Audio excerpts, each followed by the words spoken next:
everybody, and welcome back to the channel for another Marvel Monday. And it's a slight change of pace this week as I look at a Marvel Select figure rather than the ongoing deluge of Marvel Legends that I've been filling the channel with lately.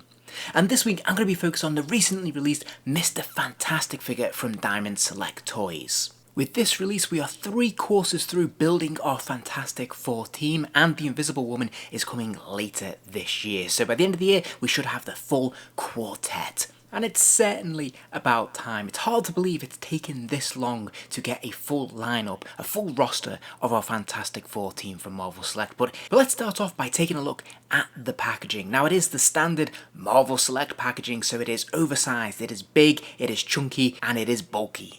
As usual, they've adopted the blister style packaging with a big plastic display window where we can see the figure and all his various bits and pieces inside the packaging. Behind him and to the corners of the borders of the packaging, we can see the sort of collage effect of images of the character taken from various comic book pages across the years. And they've used a sort of purple bluish sort of filter on this packaging. So this looks really good. This is consistent with what we've seen across the entire line from the very beginning all the way through. And I really like the Fantastic Four logo that we have in the bottom left corner there as well.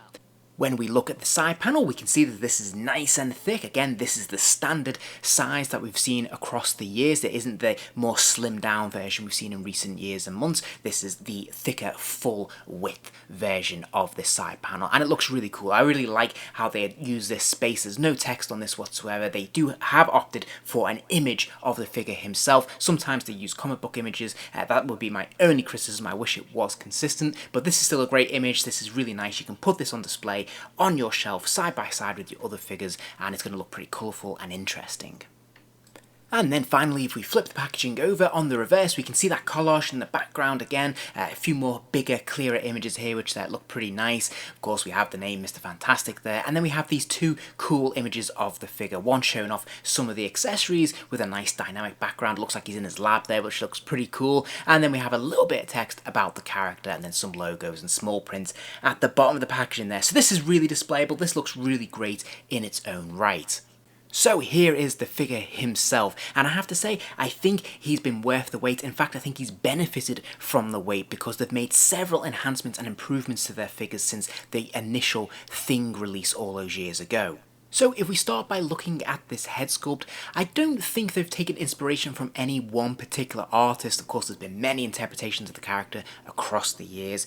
I would say for me, the probably closest likeness here might be Alex Ross's pencils, but that's kind of difficult to quantify. I don't think it's meant to be specifically an Alex Ross version. But this is a very handsome sculpt. I think this looks really good. I think there's some real nice paint apps here, particularly in the hair and around the eyes there as well. We can see some shading on the skin, which looks really good.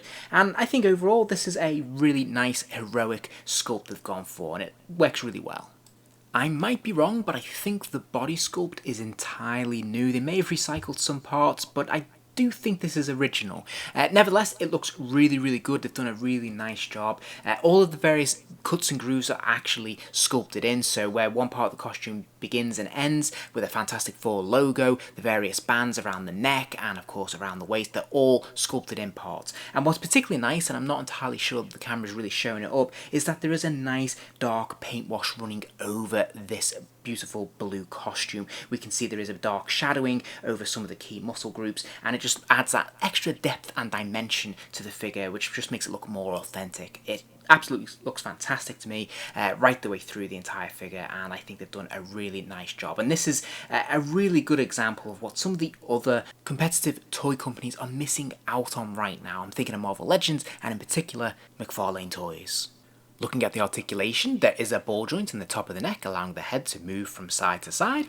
It can lean left and right, and it can nod up and down as well. There's ball joints in the shoulders, so the arms will lift up. Now, they won't lift all the way up, which is unfortunate. They only kind of go a partial way like this, which is a shame. There is a complementary bicep swivel. There is a pin swivel at the elbow, so that lower forearm can spin all the way around, and it can hinge to about 90 degrees, but it's a shame that that isn't a double joint. There is an extra swivel at the top of the glove or gauntlet there, which is great to see, and then there is another pin swivel at the wrist, allowing that hand to rotate all the way around and hinge forwards and backwards as well. There's a straight swivel at the waist, allowing the figure to move from side to side, but there's also a ball joint in the upper torso that allows the figure to lean from left to right, bend forwards and backwards, and move from side to side as well. There's more ball joints in the hips, allowing the legs to kick out to the side. There's a complementary thigh swivel at the top there, and there is another pin swivel at the knee as well, so you can move that lower leg from side to side. And of course, as we'll see in a moment, you can bend it all the way back as well. So the legs will kick forwards, they'll go back, and you can then bend that knee to roughly 45 or 90 degrees. And then finally, there is an ankle pivot there, allowing that foot to hinge forwards and backwards and pivot from side to side. Okay, so let's take a look at the goodies, of which there are many.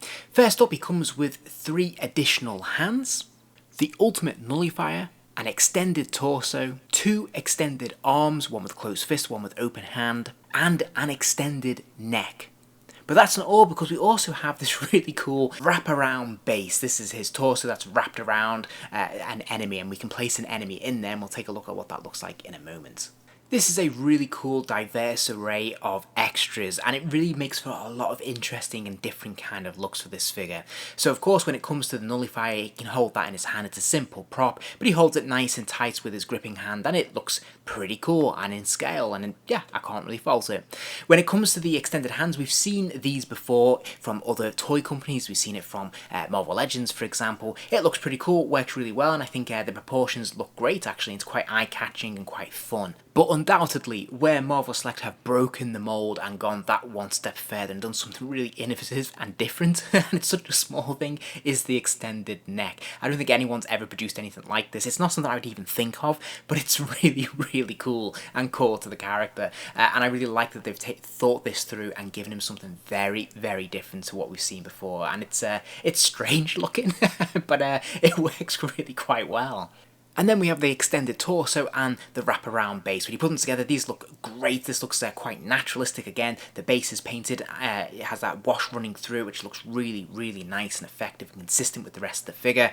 And of course, we can place a figure in there as well to complete the look, and that's kind of cool. So I've used the Marvel Legends Super Skrull here that I reviewed recently. I actually think the scaling on this works really quite well anyway, but obviously the Marvel Legends line is an inch shorter in scale. So I haven't tried this with a 7-inch Marvel Select figure, and I really should have done for this review, so apologies, I just wasn't able to put my hands on one, but I think it will work equally well. And this is just a fantastic look all in all. Again, this is very different. This is them pushing the envelope, thinking outside the box, being a little bit innovative, and offering us something very different to what we've had previously. And I really think that makes it, because Marvel Select is a company that prides itself on the presentation of its figures, and this looks absolutely fantastic to me. So as a quick comparison against the other Fantastic Four figures we've had from Marvel Select so far, here he is next to the Thing. Now apologies, I haven't got my Thing figure to hand that I can put them side by side, but I promise you when I get the Invisible Woman figure, I will put them all together so you can see what they look like as a complete foursome. But as you can see, the Thing is an oversized figure. He would stand significantly taller than Reed Richards here. I think the Thing is about 9 inches versus the 7 inches of Mr. Fantastic. You can see obviously the Thing has a very different style and look about him. I think this is definitely more leaning towards the Mike Waringo penciling as opposed to Alex Ross. As I said, I kind of think it's the influence for Mr. Fantastic. So I'm not sure if they consistently look great together. Next up we have the Human Torch. Again, sadly don't have him to hand right now. He also has a base, so he will stand taller as well. He'll probably be level with the Thing, or maybe even push slightly above him when we put them all together. But again, you can see the sort of frame and moulding of this figure, so they look quite nice next to each other. So it's time for my final thoughts. Well, I have to say I'm going to give this figure 5 stars. I'm tremendously impressed with this figure. I think it's absolutely phenomenal. I really love the sculpting, I love the paint apps, and I love all those incredible accessories. If I was going to criticize the figure, I would say that yeah, it falls slightly short when it comes to the articulation. It doesn't have the double joints at the elbows or the knees, but that's it. And to be fair, Marvel Select wasn't a brand or a toy line that was really ever promoting articulation. I think it's kept pace with the sector, which is fantastic. And I actually think what we've got here is more than we could have ever dreamed of in the past. So I actually think this is really good articulation for Marvel Select, and I'm not going to fault it for that. So I think this just looks absolutely phenomenal. These are like mini statues that you can pose, and I just think the presentations is fantastic. I really love the stretch effect. I think they've really thought that through, pushed the envelope and done something really new and innovative, and I think this is a great figure to put on display, and a real quality one at that. If you enjoyed this video, please do give it a like, and remember to subscribe as there'll be plenty more videos soon.